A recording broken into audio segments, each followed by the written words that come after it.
ओम नमो भगवते वासुदेवाय।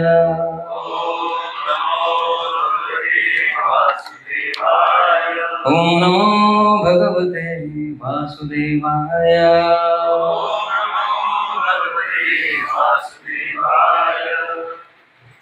हरे कृष्ण।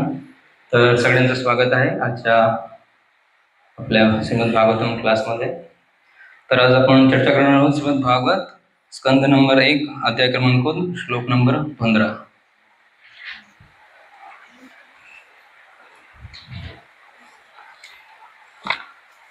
यदनुध्यासिना युक्तः कर्मग्रन्थि निबन्धनम् चिन्तन्ति को विदस्तस्य को न कुर्यात् कथारतिम्। यदनुध्यासिना युक्तः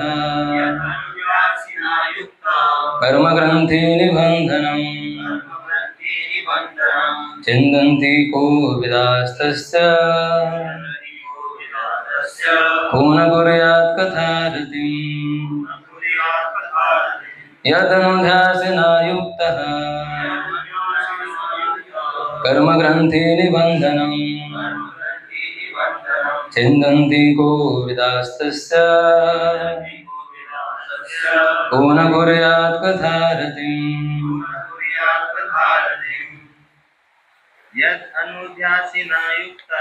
यदनुध्यासिना युक्तः कर्मग्रन्थि निबन्धनम् चिन्तन्ति को विदस्तस्य को न कुर्यात् कथारतिम्।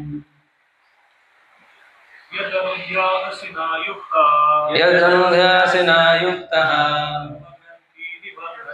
कर्मग्रन्थि निबन्धनम् चिन्तन्ति को विदस्तस्य को न कुर्यात् कथारतिम्। यदनुध्यासिना युक्तः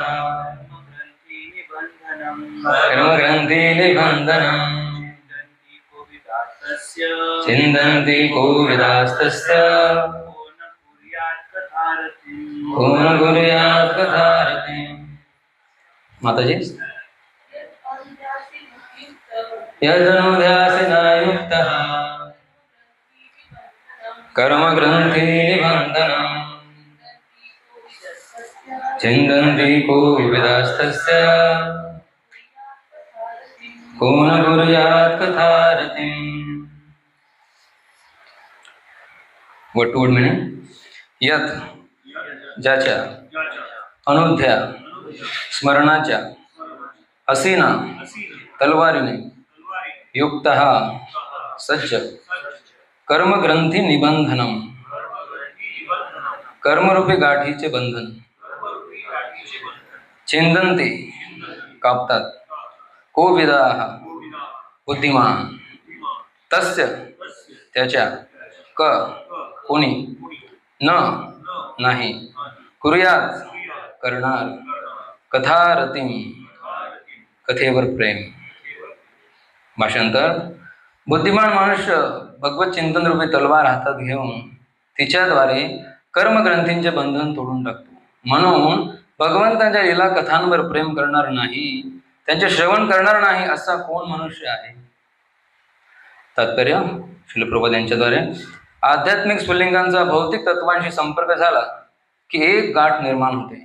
मनुष्याला जर सकाम कर्माच्या क्रिया प्रतिक्रियांतून मुक्त होण्याची इच्छा असेल तर त्याने ती गाठ तोडली पाहिजे।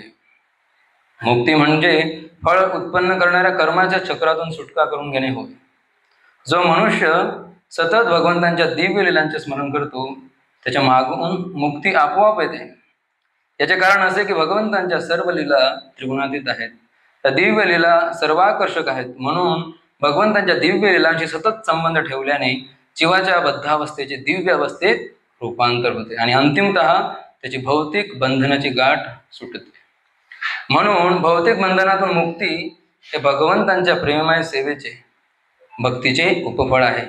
केवळ अध्यात्म ज्ञान प्राप्त केल्याने मुक्ती प्राप्त होईल अशी खात्री देता येत नाही. असे ज्ञान भक्तीच्या संबंधात आले पाहिजे, तेव्हाच भक्तीचा एकाधिकार चालतो, नंतर मुक्ती शक्य होते. इतकेच काय, पण फळ निर्माण करणारे कर्म जरी भक्तीच्या संपर्कात आले तरी ते मुक्तावस्थेकडे घेऊन जाते. भक्तीने युक्त कर्म कर्मयोग म्हणून ओळखले जाते. त्याचप्रमाणे भक्तीने युक्त प्रायोगिक ज्ञानाला ज्ञानयोग म्हणतात. परंतु शुद्ध भक्तियोग अशा ज्ञान कर्माहून स्वतंत्र आहे. कारण एकटा भक्तियोग बद्ध जीवनातून केवळ मुक्ती मिळवून देत नाही, तर भगवंतांची दिव्य प्रेममय सेवा प्रेमभक्ती प्राप्त करून देतो. म्हणून अल्पज्ञ अशा साधारण मनुष्यांपेक्षा श्रेष्ठ असणाऱ्या सुज्ञ मनुष्याने भगवंतांच्या दिव्य लीलाकथांचे सतत श्रवण करून, त्यांचे स्तवन करून, त्यांचे स्मरण करून आणि अविरतपणे त्यांचे पूजन करून त्यांचे चिंतन करावे. हा भक्तीचा परिपूर्ण मार्ग आहे. श्री चैतन्य महाप्रभूंनी वृंदावनवासी 6 गोस्वामींना भक्ती मार्गाचा प्रचार करण्याचा अधिकार प्रदान केला होता. त्यांनी वरील नियमांचे दृढतेने पालन केले आणि लोकांच्या हितासाठी दिव्य ज्ञानाने पूर्ण अशा प्रचुर साहित्याची रचना केली. त्यांनी भगवंत आणि तत्सम अधिकृत शास्त्रांना अनुसरून निरनिराळ्या वर्ण आणि आश्रमातील सर्व मनुष्यांकरिता मार्ग निर्धारित केले आहे. श्रील प्रभुपाद की ओम ज्ञानतिमिरन्धस्य ज्ञानाञ्जनशलाकया चक्षुरुन्मिलितं येन तस्मै श्रीगुरुवे नमः.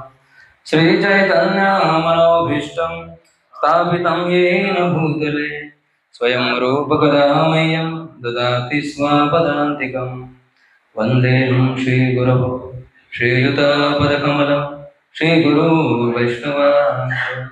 श्रीरूपं साग्रजाता सहगना रघुनाथान्वितं तं सजीवं साद्वैतं सावधूतं परिजनासहितं कृष्णचैतन्यदेवं. श्रीराधा कृष्णपादा सहगना ललिता श्रीविशाखान्वितं. हे कृष्ण करुणा सिन्धु दीनबन्धो जगत्पते गोपेश गोपिकान्त राधाकान्त नमोस्तुते. तप्तकाञ्चना गौराङ्गी राधे वृन्दावनेश्वरी वृषभानुसुते देवी प्रणमामि हरिप्रिये. पञ्चकल्पतरुभ्यश्च कृपा सिन्धुभ्येव च पतितानां पावनेभ्यो वैष्णवेभ्यो नमो नमः. नमो विष्णुपादाय कृष्णप्रेष्ठाय भूतले श्रीमते भक्तिवेदान्त स्वामिनिति नामिने. नमस्ते सारस्वती देवे गौरवाणी प्रचारिणे निर्विशेष शून्यवादी पाश्चात्यदेशतारिणे. जय श्री कृष्ण चैतन्य प्रभु नित्यानंद श्री अद्वैत गदाधर श्रीवासादि गौर भक्तवृंद. हरे कृष्ण कृष्ण कृष्ण हरे हरे हरे राम राम हरे हरे.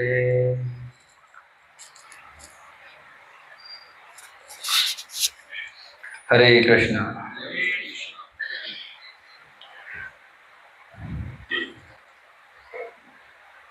तर पुन्हा एकदा सुरुवात करण्या अगोदर मी आपल्या आराध्य दैवत जगन्नाथ बलदेव सुभद्रा महाराणी श्रील प्रभुपाद आणि येथे उपस्थित सर्व वैष्णवांच्या चरणी कृपेची याचना करतो. कारण हे जे कार्य आज मी करणार आहे एवढं सोपं नाही आहे. चैतन्य चरितामृताची रचना करताना कृष्णदास कविराज गोस्वामी म्हणतात की मी वयाच्या 90व्या वर्षी हे कार्य सुरू केले, लिखाण कार्य करण्याचं. आणि लिखाण कुणाबद्दल करताय? चैतन्य महाप्रभूंच्या जीवनाबद्दल. पण म्हणतात की हे जे कार्य मी हाती घेतलंय हे दुसह्य कार्य आहे, परंतु वैष्णवांच्या इच्छेमुळे, वैष्णवांच्या आज्ञेमुळे मी हे कार्य हाती घेतलंय. तर माझी परिस्थिती काही अशा प्रकारे आहे की वैष्णवांच्या इच्छेमुळे मी या ठिकाणी श्रीमद भागवतांवरती बोलण्याचं एक दुसह्य कार्य करण्याचा प्रयत्न करत आहे. तर आपण सर्वांनी माझ्यासाठी आशीर्वाद द्यावा, जेणेकरून मी जे काही बोलणार आहे ते माझ्या स्वतःच्या शुद्धीकरणासाठी आणि आपल्या आनंदासाठी त्याचा काहीतरी लाभ होईल. तर आजचा जो श्लोक आहे याच्यामध्ये दोन प्रमुख गोष्टी आहेत. एक आहे शब्द आलेला आहे कर्मग्रंथी, कर्मग्रंथी निबंधनम. तर बंधन, आपण सगळे जीवात्मे या जगामध्ये बंदिस्त आहोत की स्वतंत्र आहोत? बंदिस्त आहोत. पण आपण तर म्हणतो की आम्ही स्वतंत्र भारत देशामध्ये राहतो.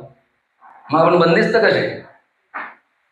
मी पाहिजे ते करू शकतो, मला जे खायचं ते मी खाऊ शकतो, मग तरी पण तुम्ही कसं म्हणू शकतात की आपण बंदिस्त आहोत? तर या ठिकाणी जो शब्द आहे कर्म ग्रंथी, कर्माच्या बंधनामध्ये आपण सगळे अडकले आहोत. आणि तात्पर्यामध्ये कृपा म्हणतात की एखादं आपण सकाम कर्म जे करतो म्हणजे एखादं फळाची अपेक्षा ठेवून केलेलं कार्य. तर आपण जे काही कार्य करणार आणि जे जर सकाम कार्य असेल तर त्याची प्रतिक्रिया तयार होणार. तर अशा प्रकारे या बंधनामध्ये आपण बांधलेलं. अजून एका बंधनाची चर्चा करतात भगवंत भगवद्गीतेमध्ये. ते आहे 3 गुणांचं बंधन. आपण सगळे 3 गुणांच्या अधीन आहोत. का कोणी म्हणू शकेल मी गुणातीत झालो? कृष्ण अर्जुनाला म्हणताय की नैस्त्रे गुण्यो भवार्जुन. पण आपली परिस्थिती आहे कधी आपण सत्वगुणामध्ये, कधी रजोगुण जास्त असतो, कधी तमोगुणाच्या अधीन असतो. तर या 3 गुणांची काय चालली आहे? स्पर्धा चालली आहे आपापसामध्ये. तर आपण सगळे या 3 गुणांच्या बंधनामध्ये देखील आहोत. अजून एक बंधन आहे. आपण कोण आहोत? आपलं स्वरूप काय आहे? जीवेर स्वरूप होय कृष्णेर नित्यदास. आपण भगवंतांचे अंश आहोत, सच्चिदानंद भगवंतांचे अंश. पण ज्यावेळी आपण या भौतिक जगामध्ये येतो आपण या शरीरामध्ये बांधले जातो आणि आपण या शरीरामध्ये राहतोय. काही काळासाठी आपल्याला हे शरीर देण्यात आलं आहे आणि शरीराचं आपल्यावरती बंधन आहे. आपल्याला भूक लागते, तहान लागते, हे सुद्धा एक प्रकारचं बंधन आहे. आणि अजून एक बंधनाची चर्चा करतात भगवंत. त्याला म्हणतात आशा पाश. पाश म्हणजे काय? वेळी. आशा पाश, आशेचं बंधन. प्रत्येक जीवात्मा या जगामध्ये काय करतोय? आशा आहे त्याला. कसली आशा आहे?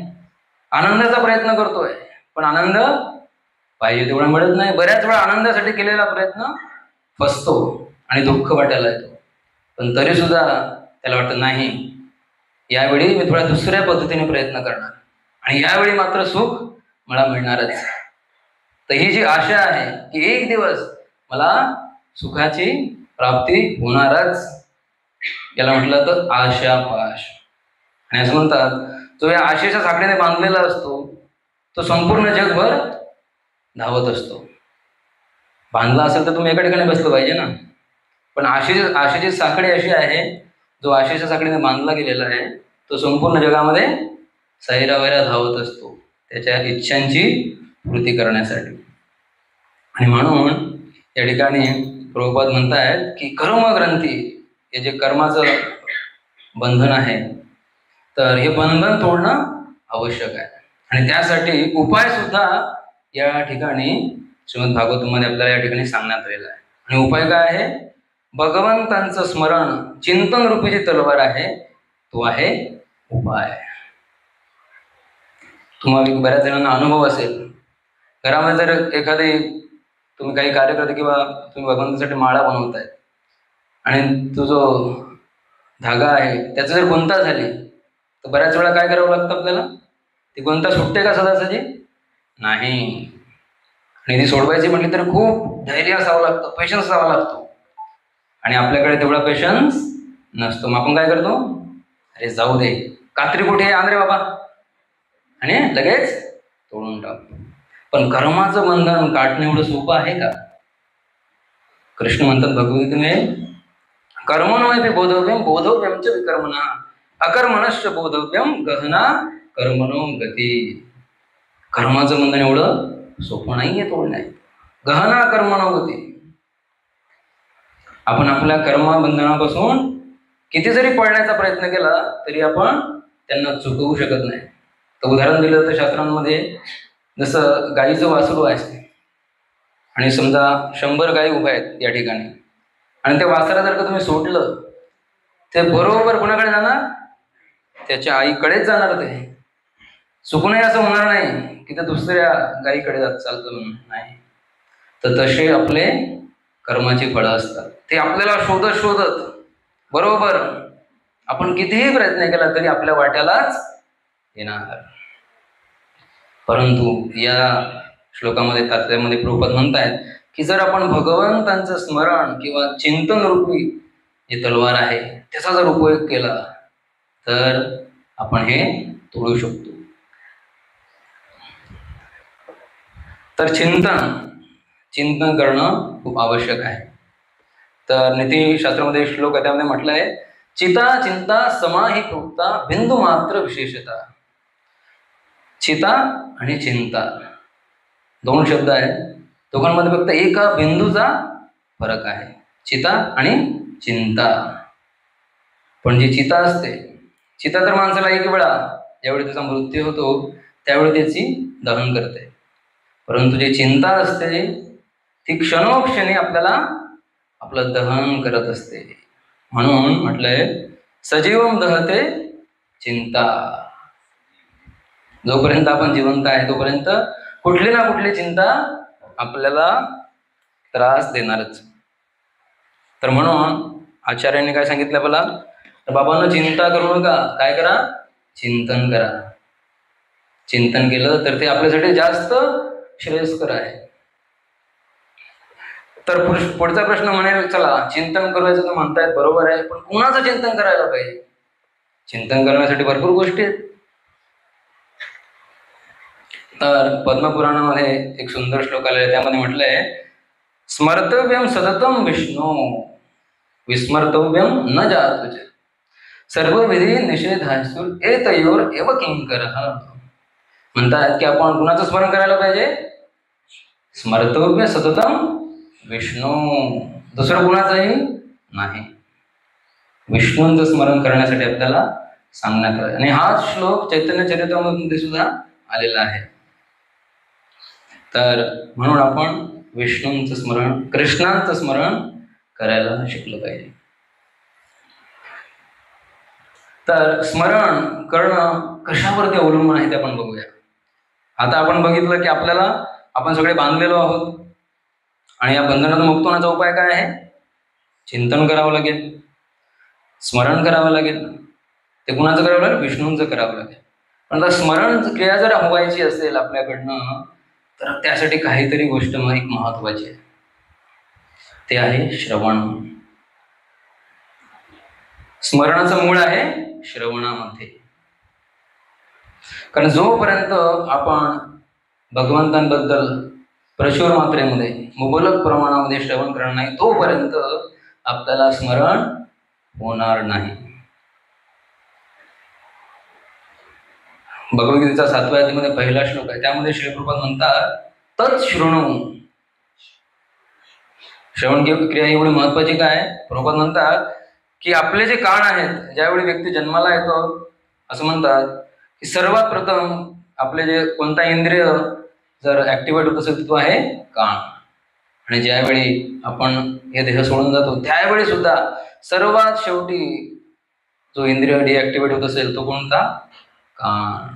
तर प्रभुपाद म्हणतात की जर आपण आपल्या कानांचा योग्य वापर केला तर आपले कान आपल्या मुक्तीचं कारण बनू शकतात. म्हणून आपण श्रवण, पण कुणाचं? विष्णूंबद्दल, भगवंतांच्या लीला गुणांबद्दल श्रवण करायला हवं.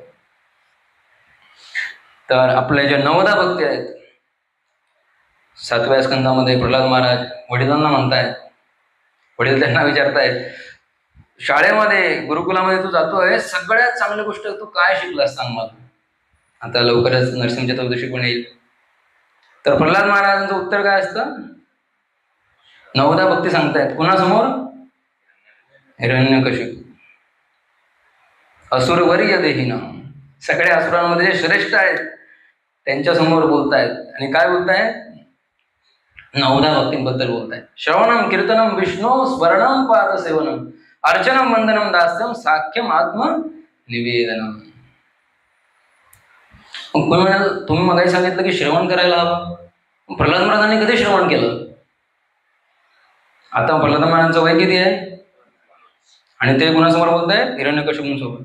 त्यांनी श्रवण केलं कधी? कोण सांगू शकेल?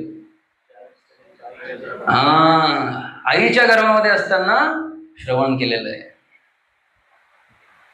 आणि गुरुही कोणी साधे सुधे व्यक्ती नाहीत. कोण आहेत? नारद मुनी. तर नारद मुनींकडनं श्रवण केलंय आईच्या गर्भामध्ये असताना. आणि म्हणून आपण बघतो त्यांच्या जर प्रार्थना आपण वाचल्या 7व्या स्कंदामध्ये, त्यांच्या प्रार्थना, त्यांचे जे साक्षात्कार आहे त्या भौतिक जीवनाबद्दल, नवीन व्यक्ती जर वाचेल तर म्हणजे अरे हा एवढा छोटा मुलगा आहे, याला ह्या जीवनाबद्दल, भौतिक जगाबद्दल, व्यक्तींच्या स्वभावाबद्दल, त्यांच्या आसक्तीबद्दल याला कसं कळलं कसं एवढं? जनरली आपण म्हणतो ना, अनुभवातून गेल्यानंतर व्यक्तीला साक्षात्कार येतात. पण 5 वर्षाच्या मुलाला कसला अनुभव आहे? परंतु काय केलंय?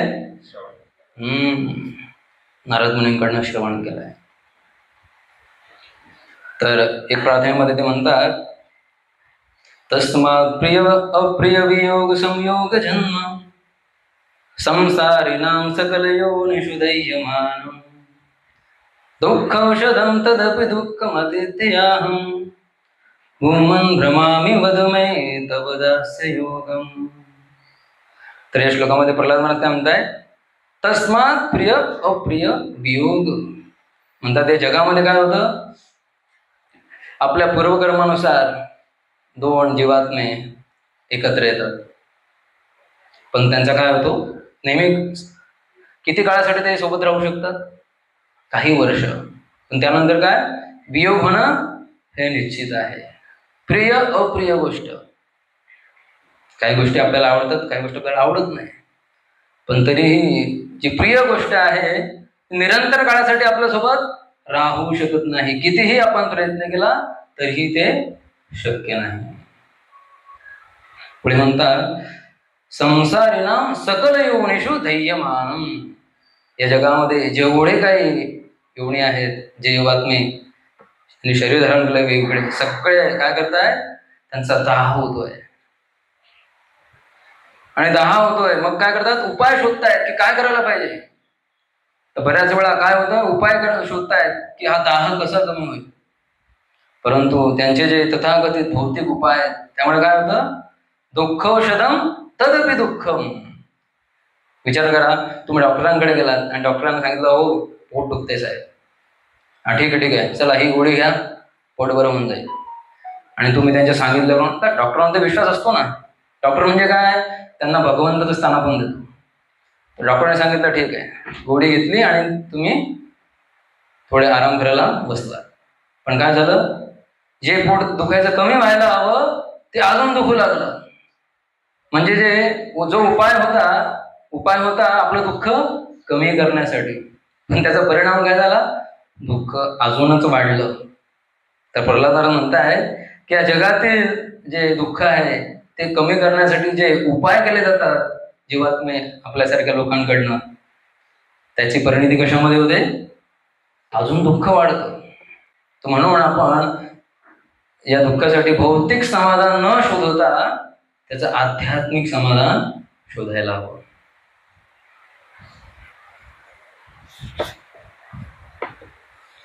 तर म्हणून आपण बघतो की प्रल्हाद महाराज या ठिकाणी अशा प्रकारचे उत्कृष्ट प्रार्थना अर्पण करतात. तो कोणी म्हणाल, चला स्मरण करायला पाहिजे, विष्णूंचं स्मरण करायला पाहिजे आणि लवकरच करायला पाहिजे. प्रल्हाद महाराज कौमार आचरित प्रज्ञा धर्मान भागवत. लहानपणापासूनच आपण काय करायला पाहिजे? भक्तीला सुरुवात केली पाहिजे. परंतु मग कोणी म्हणाले, याचा फायदा काय होणार? तर फायदा काय होणार? कारण जो भौतिक जीवात्मा आहे, जो बद्ध जीवात्मा आहे, त्याला जर आपण एखादी गोष्ट करायला सांगितली, त्याचा पहिला प्रश्न काय असतो? माझा फायदा काय त्याच्यामध्ये ते सांगा, तरच मी ती गोष्ट करणार. तर भगवंतांना पण या चांगल्या रीतीने माहिती आहे. मग भगवंत काय म्हणतात? भगवंतांनी सांगतायत की बाबा स्मरण केल्याने काय होईल ऐका. तर म्हणतात 8व्या अध्यायामध्ये म्हणतात, अंतकालेची मामेव स्मरण मुक्त्वा कलेवरम. ज्यावेळी बऱ्याच लोकांना चिंता असते ना, पुढच्या जन्मी काय होणार, तर भगवंत सांगतायत, अरे बाबा चिंता करू नका, चिंतन करा. जर अंतिम वेळी अंतिम समयी जर तुम्हाला माझं स्मरण झालं तर त्याचा काय होईल परिणाम? मुक्त व्हाल. आणि असे मुक्त व्हाल की पुन्हा एकदा इथे येण्याची आवश्यकता भासणार नाही. म्हणून स्मरण मुक्त्वा कलेवरम. पुढच्या श्लोकामध्ये म्हणतात यम यम वापी स्मरण भावम तजत ते कलेवरम. तर ज्या क्षणी ज्यावेळी आपण देहत्याग करतो ती वेळ ज्यावेळी येते त्यावेळी आपली जी भावना असते, आपली जी चेतना असते, त्यानुसार आपल्याला पुढचा जन्म मिळतो. आणि यासाठी उदाहरण आपल्याला माहिती आहे, श्रीमद भागवतामध्ये भरत राजांचं उदाहरण येतं. जरी सर्व सोडून वनामध्ये साधना करतायत आणि असं म्हणतं की ते भाव स्तरावरती होते, पण तरी सुद्धा एका हरिणाप्रती आसक्त होऊन काय झालं, त्यांना पुढचा जन्म हरणाचा घ्यावा लागला. कारण ज्यावेळी अंतिम समय आला, ज्यावेळी त्यांनी देहत्याग केला, त्यावेळी त्यांना कुणाचं स्मरण झालं? हरिणाचं स्मरण झालं. आणि म्हणून पुढचा जन्म हरिणाचा घ्यावा लागला. तर म्हणून आपलं स्मरण कसं असलं पाहिजे? आपल्या स्मरणाची जी तीव्रता आहे ती अधिक असली पाहिजे. पण त्यासाठी श्रवण मात्र आवश्यक आहे. मुबलक प्रमाणामध्ये श्रवण, प्रचूर मात्रेमध्ये श्रवण. तर कोणी म्हणेल ठीक आहे स्मरण करूया, पण स्मरण एक्झॅक्टली त्याची विधी काय, कशा प्रकारे आपण करू शकतो? कोणी म्हणेल नाही हिमालयामध्ये जावं लागेल, वनामध्ये जावं लागेल, एकांतामध्ये जाऊन तरच तुमचं स्मरण होईल भगवंतांकडनं. पण असं आहे का? सगळ्यांना ते शक्य आहे का वनामध्ये जायचं? वनामध्ये का वन शिल्लक नाही राहिली तर वनामध्ये कुठे जाणार आपण? आणि गेलो तरी आपलं तिथे राहू शकत नाही. तर मग काय करायला पाहिजे? तर स्मरणाची चिंतनाची जी विधी आहे त्यासाठी कृष्ण अर्जुनाला सांगताय तस्मात सर्वेषु कालेषु माम अनुस्मर युद्धच. अरे म्हणतात अर्जुना सगळं काही सोडून जाण्याची गरज नाही आहे. तू युद्ध करत असताना देखील माझं स्मरण करू शकतो. आणि तसं कर. तसं केलं तर काय होईल? तू कोणत्याही बंधनामध्ये अडकणार नाही. कारण अर्जुनाला भीती काय होती? मी युद्ध करतो म्हणजे माझ्या हातनं संहार होणार आहे आणि याची पापकर्म मला मिळतील. पण कृष्ण म्हणतात की काळजी करू नकोस. जर तू स्मरण करता करता युद्ध केलंस तर कर्मबंधनामध्ये तू अडकणार नाहीस. आणि स्मरण सततम म्हणताय. काय म्हणताय? सततम. असं नाही दिवसातून एकदा. प्रयत्न तरी आपण करू शकतो. आपण अर्जुनाच्या स्तरावर नाही होत, परंतु प्रयत्न आपण नक्कीच करू शकतो. आणि म्हणूनच श्रील प्रभुपाद तात्पर्यामध्ये लिहितात की जर स्मरण करायचं असतं तर आपल्यासाठी प्रॅक्टिकल होण्यासारखी पद्धत काय? आपण जेव्हाही शक्य असेल तेव्हा हरे कृष्णा कृष्णा कृष्णा हरे हरे, हरे राम राम राम हरे हरे, हरे कृष्ण महामंत्राचं उच्चारण करून भगवंताचं स्मरण करायला हवं. तर आपण उदाहरण बघतो की काही लोकांनी स्मरण कशा प्रकारे केलेलं आहे. तर आपण बघितलं अर्जुनाने सुद्धा स्मरण केलं, युद्ध करत असताना स्मरण केलं. तर तिथे प्रभुपाद देतात तात्पर्यामध्ये की आपले विहित कर्म करत असताना देखील आपण भगवंताचं स्मरण करू शकतो. आपल्याला प्रत्येकाला विहित कर्म आहेत आपल्या परिस्थितीनुसार, आपण ज्या ठिकाणी आहोत त्यानुसार. पण हे विहित कर्म सोडण्याची आवश्यकता नाही आहे. तर उदाहरण घेऊया आपण. जे व्रजवासी गण आहेत ते कशा प्रकारे भगवंताचं स्मरण करतात. तर बिल्वामंगल ठाकूर त्यांचं गोविंद दामन स्तोत्र आहे, त्याच्यामध्ये म्हणतात विक्रे तुकामाखिल गोपकन्या मुरारी पादार्पित चित्तवृत्ती दध्याधिकं मोहवशादमोचन गोविंद दामोदर माधवेति, गोविंद दामोदर माधवेति, गोविंद दामोदर माधवेति. तर वृंदावनातील प्रसंगाचं वर्णन करत आहे. म्हणजे सकाळी सकाळी ज्या गोपी आहेत ते काय विकायला निघाले? दूध दही जे काही असेल त्यांची सामग्री ती विकायला निघाले. आणि विक्री करणारा जो व्यक्ती असतो तो कशाबद्दल बोलतो, त्याचा जे प्रोडक्ट आहे त्याच्याबद्दल बोलतो की दुसऱ्या एखाद्या प्रोडक्ट बद्दल बोलतो? स्वतःच्या प्रॉब्लेम. आता आपण ऐकलं असेल, कोणी जर भंगारवाला जात असेल तो अरे भंगारवाले भंगारवाले, कोणी जर भाजीपाला तुम्हाला भाजीपाला घ्या, ताजा ताजा भाजीपाला घ्या, तर आपल्या प्रोडक्टची तो जाहिरात करतो. परंतु गोपिका काय करतायत, ते म्हणत नाही की कोणी दही घ्या, अरे माझ्याकडे एकदम फ्रेश ताज लोणी आहे ते घ्या. नाही, काय म्हणतायत ते, अरे कोणी गोविंद घ्या, कोणी माधव घ्या, कोणी गोपाल घ्या. कारण का, त्यांचं चित्त कुठे आहे, भगवंतामध्ये आहे. अजून एका श्लोकामध्ये म्हणतात, उत्थाय गोप्यो पररात्र भागे स्मृत्वा यशोदा स्वतुबालके गायन्ति गोप्यो दधिमंथयन्तो गोविंद दामोदर माधवेती. आपण चर्चा केली की विहित कर्म, त्यांचं विहित कर्म काय होतं, सकाळी उठल्यानंतर काय करायचं, दूध दही जे आहे त्याचं मंथन सुरू करायचं. परंतु या ठिकाणी काय म्हटलंय, उत्थाय गोप्यो पररात्र भागे स्मृत्वा यशोदा सुत बालके. ते कोणाची आठवण करतायत, यशोदा सुत कृष्णांची आठवण करतायत. कृष्णाने ज्या विविध लीला केल्या आहेत वृंदावनामध्ये त्यांचं स्मरण, त्यांचं गायन करतायत आणि अशा प्रकारे त्यांचं क्रिया चाललेल्या आहेत. तर आपल्यासाठी हे आदर्श आहे. तर ज्यावेळी उद्धव भगवंताच्या सांगण्यानुसार जातात गोपिकांना भेटायला वृंदावनामध्ये, आणि उद्धवांना वाटत असतं की मी जाऊन त्यांचं सांत्वन करणार, त्यांना सांगणार की नाही तुम्ही भगवंतांचं असं, जरी तुम्ही विरहामध्ये असला तरी भगवंत नेहमी तुमच्या सोबत आहेत, तुम्ही भगवंताचं स्मरण करा. पण ज्यावेळी उद्धव जातात, उद्धवांना खूप मोठा धक्का बसतो. ते बघतात की वृंदावन वासींची परिस्थिती काय आहे, त्यांना कृष्णा व्यतिरिक्त दुसरं काहीच स्मरण राहत नाही. त्यांच्या चित्तामध्ये नेहमी कोण आहे, कृष्ण आहेत. कृष्णांचे जे त्यांनी लीला केलेल्या आहेत, कृष्णाबरोबर त्यांनी जो वेळ व्यतीत केलेला आहे ते सगळं त्यांच्या स्मरणामध्ये. आणि एक गोपिका म्हणतात की मी प्रयत्न करते की माझ्या चित्तातून कृष्णांना बाहेर काढण्याचा.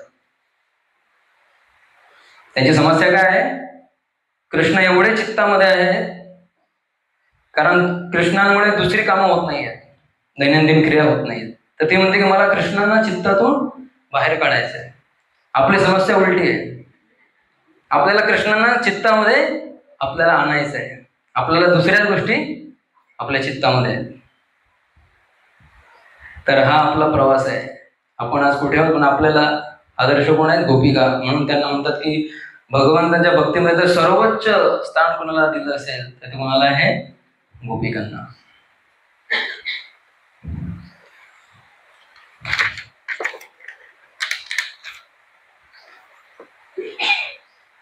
तर आपली समस्या आहे की आपल्याला कृष्णांव्यतिरिक्त इतर सगळ्या गोष्टींचं स्मरण असतं.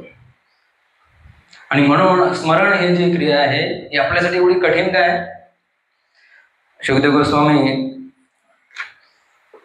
दुसऱ्या स्कंदामध्ये परीक्षित महाराजांना उद्देशून म्हणतायत, श्रोतव्यादे राजेंद्र निनाम संती सहस्त्रस अपश्यतम आत्मतत्वम गृहेषु गृहमेदिना. म्हणतायत की या जगामध्ये जे लोक आहेत ना, श्रोतव्यादिनी म्हणजे काय, ऐकण्यासारख्या गोष्टी, श्रवण करण्यायोग्य गोष्टी, तर यांच्याकडे भरपूर विषय आहेत श्रवणासाठी. श्रोतव्यादिनी राजेंद्र निर्णाम संती, संती म्हणजे बहुवचनी शब्द आहे. एक विषय नाहीये श्रवण करण्यासाठी, हजारो विषय आहेत श्रवण करण्यासाठी. आणि आपल्याला चांगल्या रीतीने माहिती आहे काय काय विषय आहेत. इकडे काय चाललंय, तिकडे काय चाललंय, पॉलिटिक्स मध्ये काय चालू आहे, IPL मध्ये काय चाललंय, कोणती टीम जिंकते, याच्या घरात काय चाललंय, त्याच्या घरात काय चाललंय. तर अशा आपल्याकडे श्रवणासाठी भरपूर विषय आहेत. आणि त्यामुळे आपलं जे स्मरण आहे ते आपल्याला कठीण जाते भगवंतांबद्दल. तर म्हणून ही गोष्ट आपण लक्षात घेतली पाहिजे. तर एक थोर वैष्णव होऊन गेले कुलशेखर राजा. जसे आपल्यामध्ये आपण 12 महाजनांना म्हणतो की भक्तीबद्दल जर ऐकायचं असेल तर हे अधिकृत व्यक्ती आहे. स्वयंभू नारद शंभू कुमार कपिल म्हणून प्रल्हाद जनाको विष्णू बदल वयासती वयम. तर हे 12 महाजनांना आपण आदराचं स्थान देतो. ते अधिकृत व्यक्ती आहेत जर आपल्याला भक्ती ह्या विषयाबद्दल ऐकायचं असेल तर. तसे दक्षिण भारतामध्ये पण नाही म्हणतात की 12 अलवार आहेत. अलवार म्हणजे बेसिकली भगवंतांचे भक्त. तर त्यापैकी एक अलवार आहेत कुलशेखर राजा. आणि हे रामांचे खूप श्रेष्ठ भक्त होते. तर यांच्या जीवनातून सुद्धा आपण बघू शकतो की आपलं श्रवण जे आहे ते कशा प्रकारचं असलं पाहिजे. कारण स्मरणाचं मूळ कशामध्ये आहे? श्रवणामध्ये. तर एक राजा आहे, यशस्वी राज्य आहे, सगळं काही व्यवस्थित आहे, पण यांना भगवंतांबद्दल खूप ओढ आहे. आणि नेहमी असे बोलताना म्हणत असतात की कधी तो वेळ येईल की मी सर्व काही सोडून जे भगवान रंगनाथ आहेत त्यांच्याकडे जाणार, त्याची सेवा करणार, असे अधूनमधूनही बोलायचे. तर यांचे जे मंत्री आहेत यांना वाटायचं अरे बापरे, एवढे आमचे चांगले राजे आहेत, हे जर सगळं सोडून गेले मग आपलं काय होणार, मग काय करायला पाहिजे. मग त्यांनी थोडी सभा घेतली आणि मग विचार केला की अरे आता काय करायला पाहिजे जेणेकरून आपले जे राजे आहेत ते इथेच राहिले पाहिजे.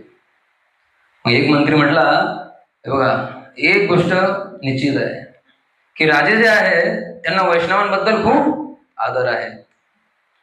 जेव्हा एखादे वैष्णव आपल्या राज्यामध्ये येतात, राजे काय करतात, लगेच त्यांचं आदरातिथ्य करतात. त्यांच्या ज्या काही सगळ्या गोष्टी आहेत, त्यांना काही आवश्यक आहे, सगळ्या गोष्टींचं ध्यान ठेवतात. तर आपण असं करूया, सगळ्या वैष्णवांना आपण नेहमी आपल्या राज्यामध्ये आमंत्रित करूया. म्हणजे ठीक आहे, तसं करूया. तर मग व्हायचं काय, वैष्णव यायचे. तर वैष्णवाले म्हणजे ते गप्प तर नाही बसणार. वैष्णव काय करतील, कृष्ण कथा करतील. तर वैष्णव यायचे, मग ते रामायणावरती बोलायचे. तर असेच एक वैष्णव आणि ते रामायणावरती आता चर्चा करत आहेत. तर रामायणाचा प्रसंग, तर कोणत्या प्रसंगाचं वर्णन करत होते की आता जे जनस्थान म्हणून जागा आहे, आजचं जे नाशिक आहे, त्या ठिकाणी भगवंत आता लक्ष्मण, सीतामाता आणि आता ते पर्णकुटीमध्ये राहायला लागले. आणि एक दिवस काय झालं, 14,000 राक्षस खरदूषण यांच्यासोबत रामांवरती चालून आलेले. आणि राम म्हणतायत लक्ष्मणाला की तू सीतेला घेऊन जा, तिला गुफेमध्ये घेऊन जा आणि तिथून तिचं रक्षण कर, मी एकटा यांच्याशी युद्ध करणार. आणि हे कोण ऐकताय, कुलशेखर महाराज ऐकताय. आणि हे ऐकत असताना एकदम ते आवेशामध्ये येतात, म्हणतात की हे अशक्य आहे. सगळे मंत्री बघतात, अरे बाबा काय झालं यांना. म्हणतात की अरे तिथे रामचंद्र एकटे आहेत, 14,000 राक्षस त्यांच्यावरती चाल करून येणार आहेत आणि माझे भगवंत एकटे, असं कसं होऊ शकतं. मी सुद्धा त्यांना मदत करायला जाणार, चला आर्मी काढा, सैन्य काढा, आपण आत्ताच त्यांना मदत करायला जाणार आहोत. मंत्री म्हणतात काय चाललंय काय, ही घटना रामायणातली आहे, हजारो लाखो वर्ष होऊन गेलेत आणि आपले राजे म्हणतायत की त्यांना वाटतं की ही घटना आत्ता घडते. पण राजे आहेत ते, त्यांना कोण विचारणार. म्हणले चला काढा आर्मी. त्यांना निघावं लागलं. आता मंत्री विचारू लागले काय करायचं. तर हे दक्षिणेमध्ये राजे आहेत, नाशिक कुठे, महाराष्ट्रामध्ये. तर त्यांना वाटलं हा वेडेपणा आहे, काय करायचं. मग त्यांनी युक्ती केली आणि असं करूया, एका सैन्याच्या तुकडीला आपण पुढे पाठवूया आणि त्यांना सांगूया तुम्ही पुढून आमच्या दिशेने चालत या आणि सांगा की भगवान रामचंद्रांनी सगळ्या राक्षसांचा वध केलेला आहे, आता सगळं काही व्यवस्थित आहे, आम्ही आत्ताच तिथून येतोय. मग ठरल्याप्रमाणे एक तुकडी पुढे जाते आणि उलट्या दिशेने ते इकडे येत आहेत आता. आणि मग राजांना भेटतात की महाराज महाराज एक आनंदाची बातमी आहे. म्हणे काय झालं. म्हणे आम्ही आत्ताच जनस्थान जे आहे तिथून येतोय आणि भगवान रामचंद्रांनी सगळ्या राक्षसांचा वध केलेला आहे, सीतामाता सुखरूप आहेत, आता काळजी करण्याचं काही कारण नाही. महाराज म्हणतात अरे वा, अशी खूप आनंदाची बातमी, चला इतर एक उत्सव करण्याची बाब आहे, चला आज आपल्या पूर्ण राज्यामध्ये उत्सव साजरा झाला पाहिजे. तर राजाची आज्ञा आहे, मना करू शकत नाही. पण कमीत कमी महाराष्ट्रामध्ये येणं आता टळलं होतं. तर पुन्हा मंत्री लोक एकत्र आले, म्हणजे आता काय करायचं, आपले राजे अशा प्रकारे बघताय, त्यांच्यासाठी जो भूतकाळ आहे तो वर्तमान काळ झालेला आहे, काय करायचं. पुन्हा त्यांनी डोके लावले आणि आता एक करूया, जोही व्यक्ती रामकथा करणार त्याला सांगायचं की सगळे आनंदी प्रसंग जे आहेत रामायणातले तेच फक्त तू वर्णन करायचे. चुकून सुद्धा जे प्रसंग आहेत ज्यामध्ये राम संकटामध्ये किंवा सीतामाता संकटामध्ये, लक्ष्मण संकटामध्ये, असे प्रसंग वर्णन करायचे नाही. आणि ठरलं, जो ब्राह्मण त्याला सांगितलं गेलं की बाबा चुकून सुद्धा असं करायचं. माझे काही दिवस जाऊ लागले.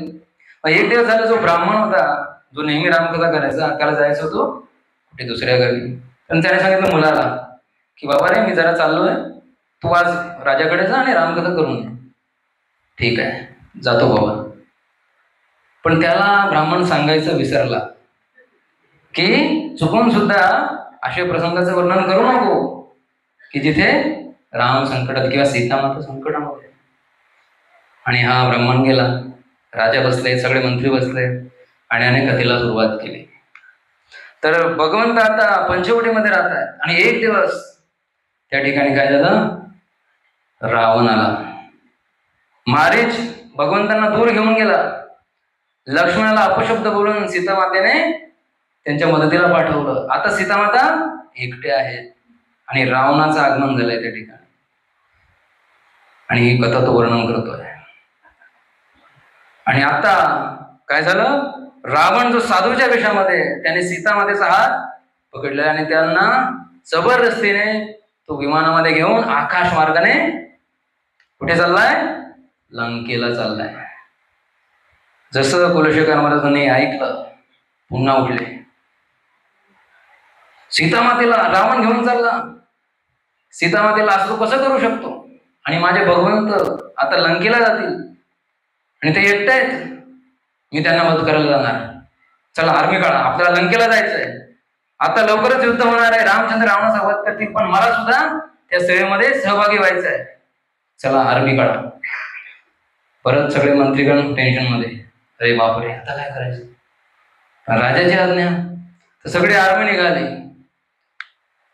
तर समुद्रापर्यंत येऊन पोहोचले. पुढे कसं जायचं, सगळे सेना थांबले, आर्मी सुद्धा थांबले, पण तो राजा थांबायला तयार नाही.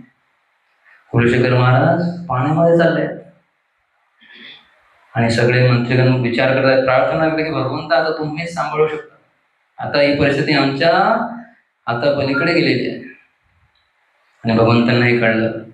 तर भगवंतनी राजांना त्यांच्या समोर आले सीतामातेसोबत आणि सांगितलं, अरे राजा काळजी करू नकोस, मी आत्ताच रावणाचा वध केलाय, हे बघ सीतादेवी माझ्या सोबत आहे आणि आता मी अयोध्येला चाललोय.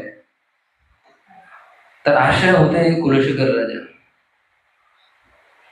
तर सांगण्याकरता काय, त्यांचं श्रवण एवढ्या उत्कृष्ट स्तराचं होतं की जो भूतकाळ होता तो सुद्धा त्यांच्यासाठी वर्तमान काळ झाला होता.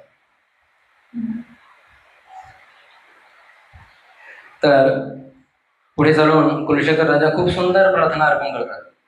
त्यांचं खूप प्रसिद्ध अशा प्रार्थना आहेत. त्यांना म्हटलं मुकुंद मला स्तोत्र. श्रील प्रभुपादांनी पण यावरती त्यांचे तात्पर्य दिलेले आहेत. तर त्यामध्ये खूप चांगल्या प्रार्थना, त्यामध्ये एक प्रार्थना येते, म्हणतात आश्चर्यमेत मनुष्य लोके सुधाम परित्यज्य विषम पिबंती नामाने नारायण गोचरानि त्वक्तानुवचः कुहका पठन्ति. म्हणतात की या जगामध्ये एक मोठं आश्चर्य आहे. आपल्याला फक्त 7 आश्चर्य माहिती आहे या जगात असलेली, पण या ठिकाणी एक नवीन आश्चर्याची गोष्ट सांगतायत कुलशेखर राजा. म्हणतात की या जगातले जे जीवात्मा आहेत ते काय करतायत, स्वतःहून सुधा माने अमृत, अमृताचं पान करणं सोडून विषाचं पान करतायत स्वतःहून. जसं शुभदेव महाराज गोस्वामी सांगतायत की या लोकांकडे चर्चा करण्यासाठी भरपूर विषय आहेत, तर या जगातील जी चर्चा आहे तिची तुलना कशाशी केलेली आहे, विषयाशी करण्यात आलेली आहे. आणि कुलशेखर महाराज की हे लोक स्वतःहून काय करतायत, अमृत. अमृत म्हणजे काय, कृष्ण कथा. कृष्ण कथा सोडून विषाचं पान करतायत, या भौतिक जगातील विषयांबद्दल चर्चा करत आहेत. तर हे एक मोठी आश्चर्याची गोष्ट आहे. तर आपण बघतोय की कुलशेखर महाराजांचे श्रवणाचा स्तर कसा आहे. मग कोणी म्हणेल की प्रभूजी तुम्ही हे जे उदाहरण सांगतायत ना, हे खूप उच्च कोटीचे उदाहरण आहे. प्रल्हाद महाराज, अरे वा, आम्ही तर काही प्रल्हाद महाराज नाही बनू शकत. कुलशेखर राजा ते महाजन आहेत, तलवार आहेत, आम्ही तर ते सुद्धा नाही आहेत. ठीक आहे, तर आपण असे काही उदाहरण बघूया ज्यामध्ये तुम्ही म्हणाल की हो प्रभूजी हे आम्ही समजू शकतो. तर तुकाराम महाराज एका श्लोकामध्ये म्हणतात, लोभी के चित्त धन बैठे, कामी के चित्त काम, माता के चित्त पुत बैठे, तुका के माना राम, तुका के माना राम. काय म्हणताय? लोभी के चित्त धन बैठे. किती लोकांनी बघितलंय, जो लोभी व्यक्ती असतो, जन्माष्टमीला तुम्ही गेले पावते घेऊन त्याच्याकडे, अहो साहेब तुमचं एवढं मोठं दुकान आहे, एवढा सगळा धंदा पाणी आहे, थोडं जन्माष्टमी आहे थोडं दान द्या ना. सुटतात का पैसे? नाही सुटत. लोभी के चित्त धन बैठे. तर असाच एक मोठा एक उद्योगपती होता, मोठा बिझनेस, त्याचा कापडाचा व्यापार. आता म्हातारा झालेला आहे आणि मुलं म्हणतायत की बाबा आता आम्ही मोठे झालो, बिझनेस आम्ही सांभाळू शकतो. पण हा म्हणतो नाही नाही, तुम्ही लोक नाही सांभाळणार, मला विश्वास नाही तुमच्यावर. मुलं म्हणतात अहो आम्ही तुमचेच मुलं आहोत, तर थोडा तरी विश्वास असू द्या, आम्ही एवढे आता शिकलो, एज्युकेशन झालं, आता आमच्याकडे काय आम्ही सांभाळतो ना. म्हणतो नाही नाही नाही. तर मुलं विचार करतायत की आता काय करायला पाहिजे, आपल्या बाबांची खूप आसक्ती आहे, आता सगळे आरती लाकडं स्मशानात पोहोचली तरी सुद्धा त्यांचं चित्त कशामध्ये? बिझनेसमध्ये. म्हणतात की आपण असं करूया, एखाद्या साधूंना बोलूया आणि त्यांना सांगूया आमच्या वडिलांना जरा तीर्थयात्रेला घेऊन जा, पुढं चारधाम वगैरे करून येतील, पुढं कळेल की झालं आता आपलं आयुष्य संपण्यात आलं आहे. साधूला बोलवतात, सांगतात की असं असं. साधू म्हणतात ठीक आहे बा, तुमची इच्छा, तुम्ही जातो घेऊ. निघतात साधू, याला घेऊन जातात मथुरा, वृंदावन, सगळीकडे चाललंय याची करणं. आणि मध्ये मध्ये साधू विचारतायत तुम्ही कशा आहात, कसं वाटतंय तुम्हाला? हा म्हणतो हा हे सगळं बरं आहे, पण मला थोडी आठवण येते, माहित नाही मुलं ते मी उधारी दिली होती तिकडे, 2 लाख रुपये उधार आहेत त्याच्याकडे, ते मागितले असेल की नाही. तर साधू म्हणतो अरे बाप कसं होईल असं, ठीक आहे अजून थोडं फिरूया. मग असे फिरता फिरता बरेच तिथं झाडं फिरतायत, शेवटी पोहोचतात वाराणसीमध्ये. तर वाराणसीमध्ये गंगा नदी आहे, तिथं मणिकर्णिका म्हणून घाट आहे. तर तिथे काय आहे, काशीची स्पेशालिटी काय आहे, तिथे जर कोणी देहत्याग केला तर त्या व्यक्तीला मोक्ष मिळतो अशी मान्यता आहे. तर तिथे घेऊन गेले. याने बघितलं की या ठिकाणी प्रेत जडत आहेत, गंगा किनारी 1 नव्हे 2 नव्हे भरपूर प्रेत जडत आहेत. आणि संध्याकाळची वेळ होती, प्रेत जडत आहेत. आणि तेव्हा मात्र ते दृश्य बघून हा जो उद्योगपती होता तो रडू लागला, त्याच्या डोळ्यातून अश्रू यायला लागले. साधूला वाटलं हा झालं काम, ज्या ध्येयासाठी मी याला एवढं फिरवत होतो शेवटी ते फलित झालेलं.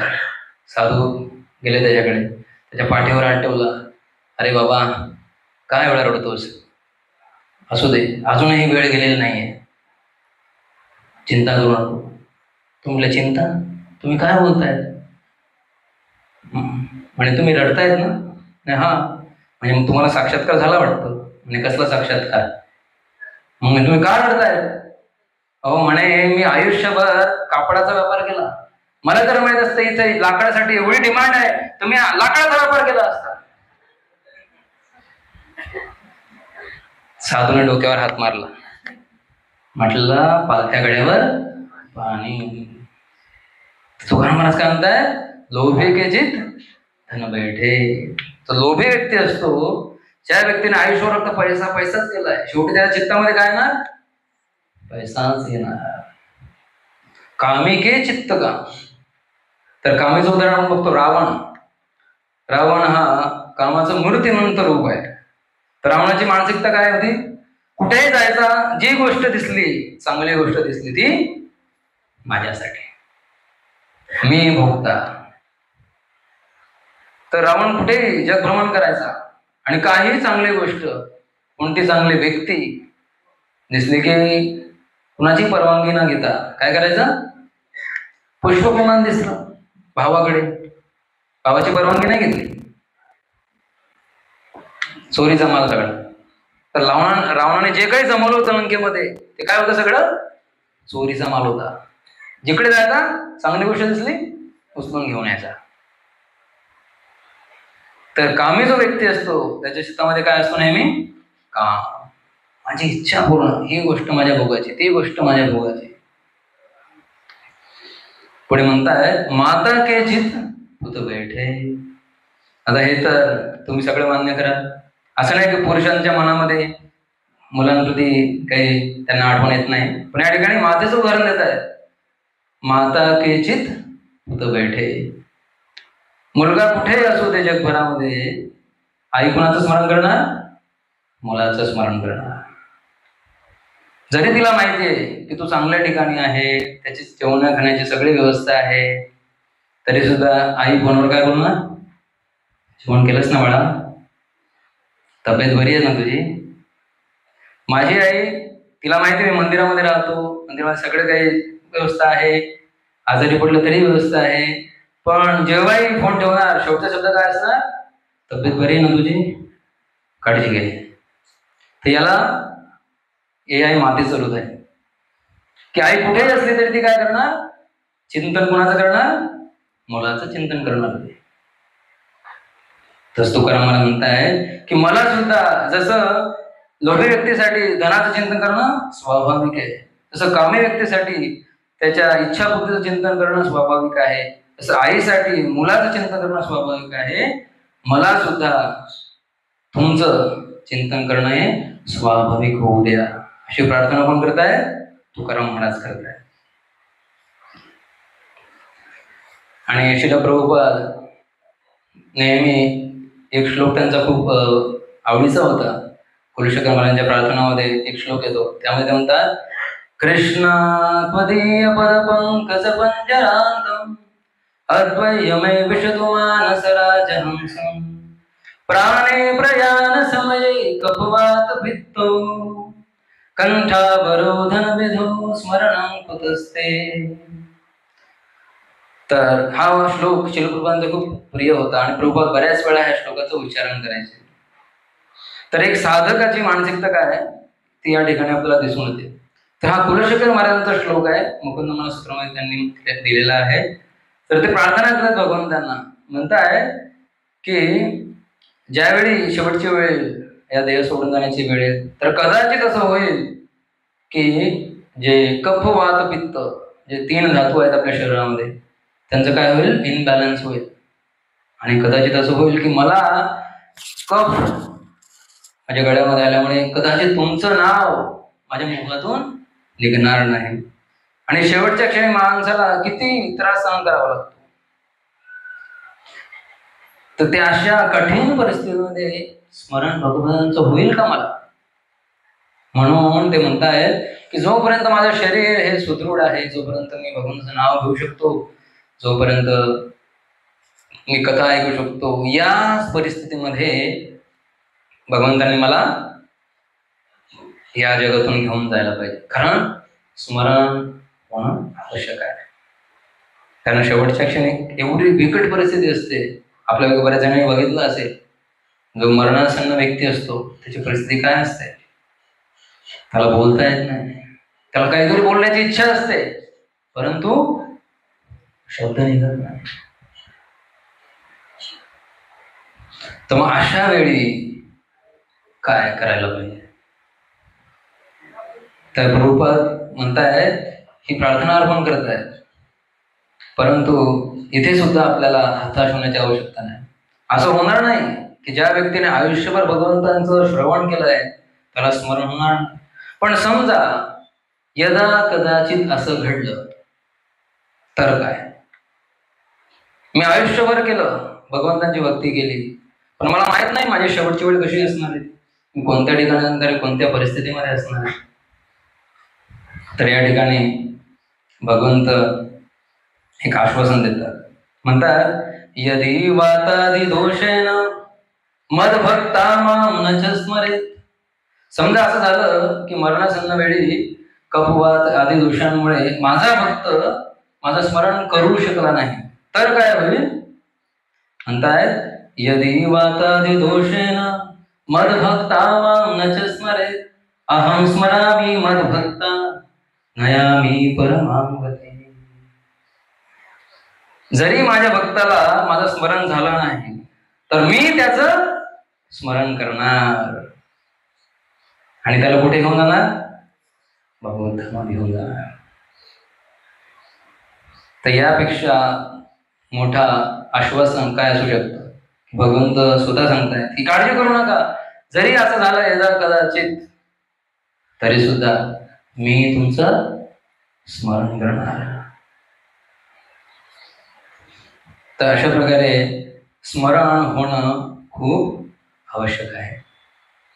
पण त्यासाठी आपण काय बघितलं सुरुवातीपासून, आपण सगळे बद्ध आहोत, सगळ्यांना मान्य आहे, मान्य आहे. त्यासाठी उपाय काय सांगितलं प्रभुपादांनी, स्मरणाची चिंतनाची तलवार, त्याने आपण आपले सगळे बंधन तोडू शकतो. मग त्यासाठी आपण बघितलं कशा प्रकारे आपलं स्मरण असलं पाहिजे. कुलशेखर महाराजांसारखं स्मरण असलं पाहिजे, उच्च कोटीचं श्रवण असलं पाहिजे, तरच स्मरण होणार. आपण प्रल्हाद महाराजांचं उदाहरण बघितलं, प्रल्हाद महाराजांनी कशा प्रकारे श्रवण केलं आणि म्हणून त्यांचे जे साक्षात्कार एवढे उच्च कोटीचे साक्षात्कार. नंतर आपण बघितलं स्मरणाचे काय फायदे आहेत, की शेवटची ज्यावेळी वेळ येईल, आपला पुढचा जन्म, आपलं पूर्ण भविष्य स्मरणावरती अवलंबून आहे. आपण भरत महाराजांचं उदाहरण बघितलं की भरत महाराजांना शेवटी हरणाचं स्मरण झालं आणि म्हणून दुसरा जन्म हरणाचा घ्यावा लागला. तर म्हणून आपलं स्मरण हे उच्च कोटीचे असतं. नंतर आपण बघितलं कशा प्रकारे आपले स्मरण आपण कसं करायला हवं, त्याची विधी काय. आपल्याला सगळ्या गोष्टी सोडून एकांतात जाण्याची आवश्यकता नाही. तस्मात सर्वेषु कालेषु, नेहमी आपण प्रयत्न करायला पाहिजे, पण आपल्या विहित कर्मांना धरून आपण स्मरण करायला पाहिजे. आणि त्यासाठी आपण उदाहरण बघितलं, गोपिकांचं जे ब्रजवासी आहेत ते कशा प्रकारे भगवंतांचं स्मरण करतायत, विहित कर्म करता करता भगवंताचं ते स्मरण करतायत.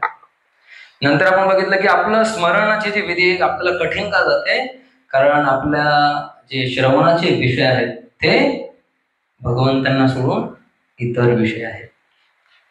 तर म्हणून आपली श्रवणाची विषयवस्तू कोण असलं पाहिजे, भगवान विष्णू. स्मर्तव्य सततम विष्णू. आणि नंतर आपण बघितलं की जसं कुलशेखर महाराजांचं आपण उदाहरण बघितलं आणि त्यांच्या ज्या प्रार्थना आहेत त्या बघितल्या आपण. त्यांना आश्चर्य वाटतंय की कशा प्रकारे ह्या जगातील लोक अमृताचं पान करणं सोडून विषाचं पान करत आहेत. आणि अमृताची तुलना कशाची केली गेली, कृष्ण कथेची केली गेली. आणि विषाची तुलना या जगातील जे नाना प्रकारचे विषय आहेत कृष्णांव्यतिरिक्त त्यांची तुलना केली विषयाची.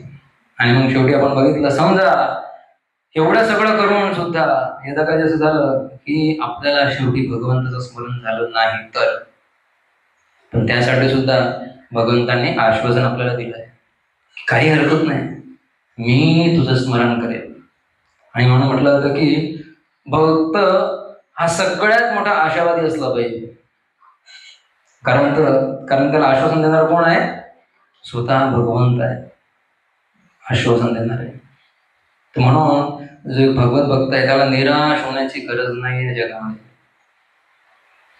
कारण भगवंत त्याला आश्वासन देतात. आणि भगवंताचं नाव अच्युत आहे, जे कधीच आपल्या भक्तांना दिलेल्या वचनामध्ये कमी पडत नाही, ते तोडू देत नाही. आणि असे कित्येक प्रसंग आपण आपल्या शास्त्रांमध्ये बघितलेले आहेत. ठीक आहे, त्या ठिकाणी मी विराम घेऊ इच्छितो. कोणाला काही प्रश्न असेल तर विचारू शकता.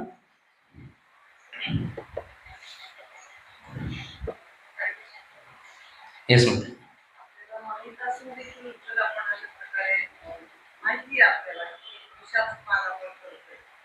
त्याच्यावरती आपण आकृष्ट माहिती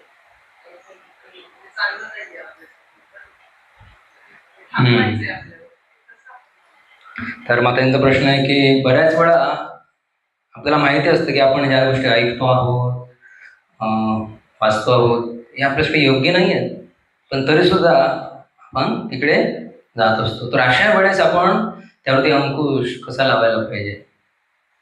तर हा सगळ्यांचाच संघर्ष आहे, माझा सुद्धा संघर्ष आहे. असं नाही की मी इथे बसून बोलतोय म्हणजे मला हा संघर्ष नाही. प्रत्येकाला त्या संघर्षाला सामोरं जावं लागतं.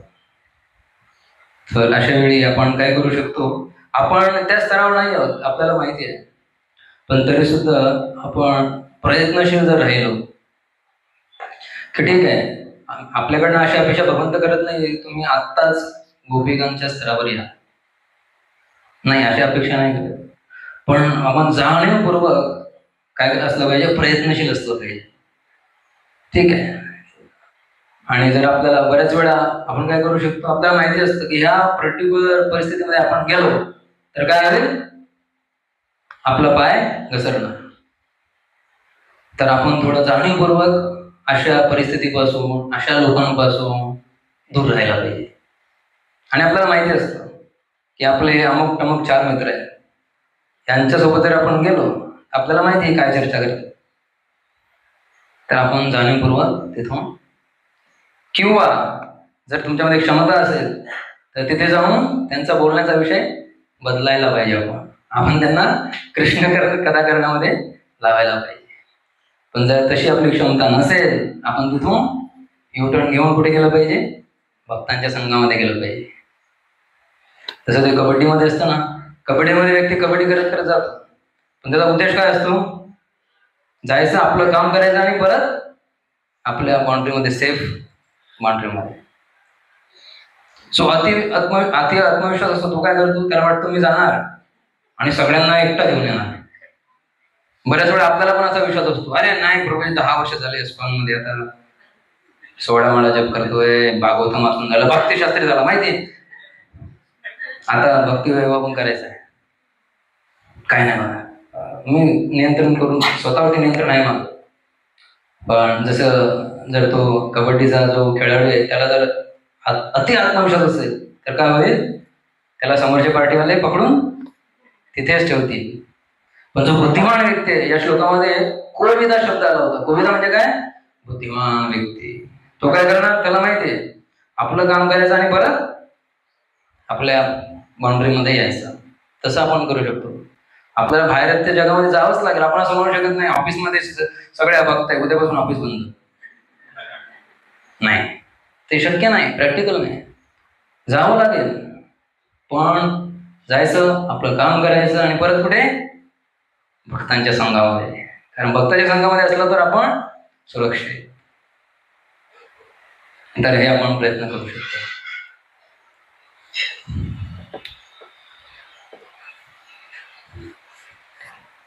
ठीक आहे. ग्रंथराज श्रीमद भागवतम की जय, श्री प्रभुपाद की